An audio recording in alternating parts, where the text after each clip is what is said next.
Hello, welcome. This is BSB Must Reads, where we tell you all the books that should be on your bookshelf. Today, I have with me David S. Pederson. Did I pronounce that right? Do you pronounce the D in Pederson? Usually we say Peterson, but a lot of people say Pedersen, and I'm really fine either way. So Pedersen's easier because if you say Peterson, then they think it's with a T and it's a D. So Yeah. Pedersen works. I've been saying it wrong all these years. Well, But, not oh, wrong, just different. that's different. Okay. So David, you are a historical mystery writer. And your new book, Murder at Union Station, is book two in Mhm. your Mason Adler series. Why don't you tell us a little bit about this series? Yeah, absolutely. So it's a new series. Before that, I had written the seven Heath Barrington books, which were mainly set in the Milwaukee, Wisconsin area. But the new series, which is Mason Adler as a private detective, is set in the 40s in Phoenix, Arizona. And because I now live in Arizona, so I thought, well, let's start a new series here. And it's been a lot of fun to write. It's been a lot of fun to research the history, and it's been a lot of fun to develop these new characters too. Do you think you're just going to move every time you have to start a new series? You just be like, next, San Diego. Yep, yep. Maybe Paris. We'll go overseas. Oh, perfect. You just up the stakes there. I love it. All right, awesome.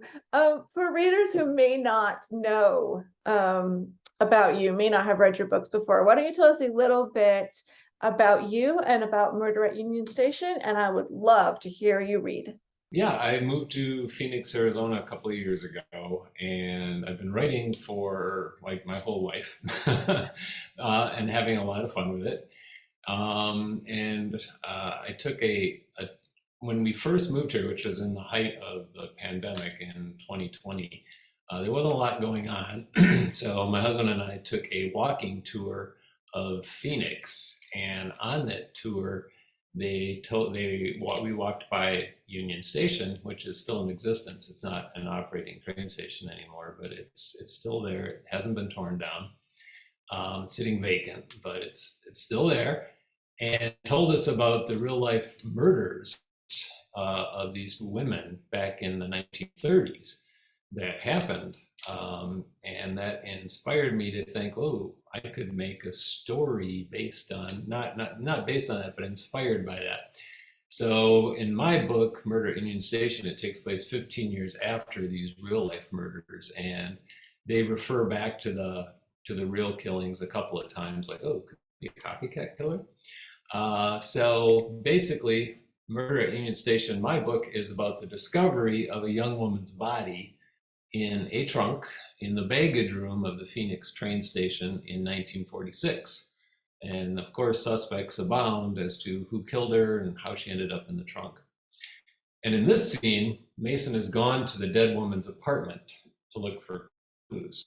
And let's hop into the bedroom of her apartment and see what's up here.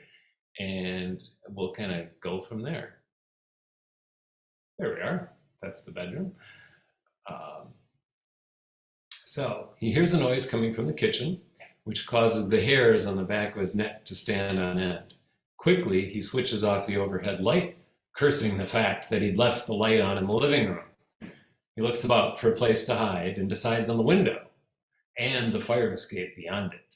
Mason undoes the latch as quietly as he can, raises the sash, and has one leg up into the escape when he feels a firm hand clamp down onto his left shoulder. Who the hell are you? And just what do you think you're doing? A deep voice said from behind him. Instinct kicked in, and Mason whirled about, shoving the body that belonged to the voice away and trying once more to get out the window. But the fight had only just begun. Two strong hands now grabbed both his shoulders, thrust back and throwing him roughly to the floor. Mason gripped his trousered leg and yanked as hard as it, causing the other person to stumble, which gave Mason a chance to get to his feet, though rather clumsily. He now abandoned the idea of escaping the window and made for the door to the hall, but the other one moved surprisingly quickly, blocking his way and slamming me backward against the dresser, causing a sharp pain in his lower back. He cried out instinctively and once more headed toward the door, but soon found himself in a firm headlock. Mason struggled and elbowed the person's gut, at the same time dropping down hard on the loafered foot, just to the right of his, while swinging his left hand up toward the person's face, connecting with their mouth. That caused him to be released from the headlock and gave him just enough time to draw his gun from the shoulder harness beneath his jacket. He whirled about and stepped back into the corner, shaking and breathing hard, but holding the revolver steady, pointed directly at his attacker. "I have a gun. Don't move." The attacker, whom Mason could now see in the shadows, froze, eyes wide, staring at the barrel of Mason's gun. Mason took several deep, short breaths, his chest heaving. He felt for the light switch and flicked it on with his free hand. Immediately, the room was bathed in light once again, and both he and the attacker blinked several times as they stared at each other. "What the? Who are you?" Mason said. "I'd ask you the same if you weren't pointing that gun at me." "You're a woman." "Of course I am, and you're a man, more or less." "What's your name?" "Puddentane. Ask me again, I'll tell you the same." "Funny. And I suppose you live down the lane." "That's right. And if you ask me my number, I'll say cucumber." "May I remind you, Puddin, that I'm holding a loaded Colt automatic aimed right at you? So I'll ask you again. What's your name?" "Fine, big shot. I'm Mrs. Comstock, Mildred Comstock. I own this place along with my sister. And I suppose you're returning to the scene of the crime, eh? Or are you one of those damned reporters that won't leave us alone? And how did you get in here?" "I'm Mason Adler, a private detective. Miss Castle's father hired me to investigate Miss Claygett's murder. I'm here on her authority. She told me where a key to the apartment was hidden, and I was able to get into the building without too much difficulty. If what you say is true, and that you're here with her permission, why were you sneaking around? And why were you trying to escape out the window?" "Fair question, I suppose." He studied Mildred Comstock. She was a stern-looking woman in her late 40s or early 50s, dressed in a white long-sleeve shirt and brown trousers. Her brunette hair was worn short and flecked with gray, and she had oval eyes on either side of a prominent nose that appeared to have been broken once or twice. She looked like a linebacker. "So what's the answer to my fair question?" "I wasn't expecting anyone else to show up here, that's all. When I heard you in the kitchen, I assumed you may be the murderer. So you panicked and decided to run away? Even though you've got a gun? Not much of a man, are you?" "I beg your pardon, Mrs. Comstock, but the measure of a man has little to do with his willingness to fight, gun or no gun." "That's your opinion." "It is. And I wasn't running away. I figured it was better to hide on the fire escape and observe the murderer than to be caught by him, or her, as the case may be." "I suppose that makes sense. You're not much of a dick, though, either. You left the light on in the living room. The moment I opened the door from the hall, I knew something was up. The police were already here this morning, looking everything over, and we've had reporters by the dozen. One actually offered me $5 to let him in here to take pictures." "Did you?" "Of course not. I nearly decked him." "So what are you doing here, anyway?" "As I said, I'm here because I'm investigating Miss Claygett's death, privately, apart from the police." "And rather sloppily." "That's your opinion. I believe Miss Castle said you live with your sister, Miss Evans." "That's correct. We own and run this place together. We haven't had a single problem until now." "And would you put that damned gun away? From the looks of you, I'm willing to bet you don't even know how to properly use it, and it may go off accidentally." "All right, but take a few steps back before I do, and don't make any sudden moves." "Don't make any sudden moves? Did you hear that line in a movie?" "Just do it, please." "Fine." She took several steps back, which put her almost against the bed along the window wall. Mason holstered his gun, but left his jacket open and unbuttoned just in case. "There. And for your information, I do know how to use it. And I have." By the way, what are you doing here? I own the place, remember? I do remember, but I also know that this is a crime scene, more or less, and even if it wasn't, by law, you can't enter a tenant's apartment without giving them proper notice. Hard to do when the tenant is dead, Mr. Sorry, I forgot your name. Adler, Mason Adler. And only one of the tenants is dead. Miss Castle is still in the lease till the end of the month. So in order to enter here legally, you should have notified her in writing. Did you say you're a private detective or a lawyer? A private dick, but I know a thing or two about the law. So why are you here in this apartment? Unlike me, you don't have a legal reason to be. Or perhaps were you actually returning to the scene of the crime like you accused me of doing? Do I look like a murderer to you? What's a murderer look like, Mrs. Comstock? They come in all shapes, ages, and sizes. I suppose that's true. Guess it stopped bleeding, but it dripped down onto my shirt, damn it. You got in a lucky punch. So did you. I'm gonna have a hell of a bruise on my lower back from where you slammed me into that dresser. Good. I could have taken you if you hadn't pulled that gun, you know. I grew up with 5 brothers who like to wrestle. I know how to take care of myself. Obviously, Mason said. So is Mrs. Comstock the murderer, or is she just a nosy landlady? You have to read the book to find out. I don't know if she's a murderer, but I want to meet her. She's awesome. What a ball buster. I don't know. Yeah. If someone was pointing a gun at me, I would be peeing my pants, but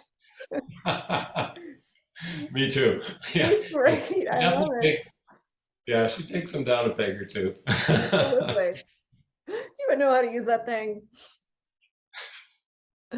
So why don't you tell us a little bit about Mason? Because obviously, you know, as this is a mystery series, there's also a mystery in your first book. And your character, Mason, is kind of the consistent thread throughout your series. So why don't you tell us a little bit about him? Yeah, he's obviously a private detective, and he is single. He's just turned 50 in the first book, so he's middle-aged-ish, a little maybe beyond a little age, middle-aged. He's never had a serious relationship. He kind of wants a relationship, but he kind of doesn't. He likes his freedom, and he likes to play the field. And he's got a really good best friend, Lydia. She lives downstairs from him, and also a friend named Walter, who is a little bit of a character, and you'll meet him again in this book too, and learn a little bit more about him and his annoying ways too. So it's a very interesting trio of characters with Mason in the lead. For sure. And I love Walter. He's definitely a star of book 1. So I'm glad that we get him back. Oh yes. So how do you think Mason like changes and grows over the course of this series? We're at book 2 now. But do you think he's learned anything from book 1 to book 2, where readers can like see his arc? I definitely think you'll see, speaking of Walter, I think you'll see the relationship develop a little bit more and kind of learn how they became friends, why they became friends, and a little bit more of their background story and what how that all came to be. And I think you'll see that Mason, although he's a strong individual, he realizes he has to count on all of his friends, especially Lydia and Walter, and that he can count on them too. And I think that's kind of an important lesson for him to learn. Yeah, sure. So as you mentioned in your intro, you have written a 7-book series, the Heath Barrington series, and now we're book 2 into this new one. What was it like starting a whole brand new series after writing 7 books with Heath, and then kind of having to conceptualize a totally different world, different protagonists, different series? Are you finding, is this one, how is this one different? Yeah, it actually was really interesting, and I got some emails from people like, "Oh, bring Heath back. We want more Heath." And I'm like, "Yeah, maybe someday. He's on vacation." Um, it was definitely different. Mason is, Heath. For people who haven't read any of the Heath Barrington books, Heath is in his very early 30s, and he's in a very committed relationship with another guy, and he's a very romantic person, and he's all about love and romance. And Mason is a little more jaded. He's older. As I mentioned, he's never been in a relationship. He's a little more hardcore. He's a private detective, whereas Heath is a police detective. So, as a private detective, he doesn't necessarily have to worry about following all the rules, and he doesn't have to take orders. He kind of has the freedom to do what he wants, and he does. So, for example, in getting into the apartment to investigate to investigate the bedroom, he had a key to the apartment, but he actually more or less broke into the building, which, a police detective would not do. All right, next question is super serious. All right, put your serious face on. All right. Heath or Mason, which one would you date? Ooh, a hard question. Um, Come on, you already know. You already know the answer. You have a favorite, I know you do. um, from a dating perspective, I think Mason would be a lot more fun. I think he's a lot more adventurous than Heath is, so I would go with Mason. Mason. All right, there is the final word. Um, Tell us what's next. So this is book 2, and I know we have book 3 in the works. So tell us what is next for Mason Adler. So yeah, so I do have book 3 in the works, and him and Walter are going to take a little road trip, get out of Phoenix, just the two of them. So in that book, you'll really get a lot of backstory about Mason and Walter and how they came to be. Mason will talk about his early childhood and his relationship with his father, and how he came to be a little more buttoned up and conservative, and how Walter became to be a little more flamboyant and outgoing, and how the two of them meshed together while at the same time solving not one, but 2 murders. So, Woo! 2 for yes, 1 deal. a 2 for 1. Love it. Well, can't wait for that one. Thank you so much, David S. Pederson. Who knows? We don't worry. Love it.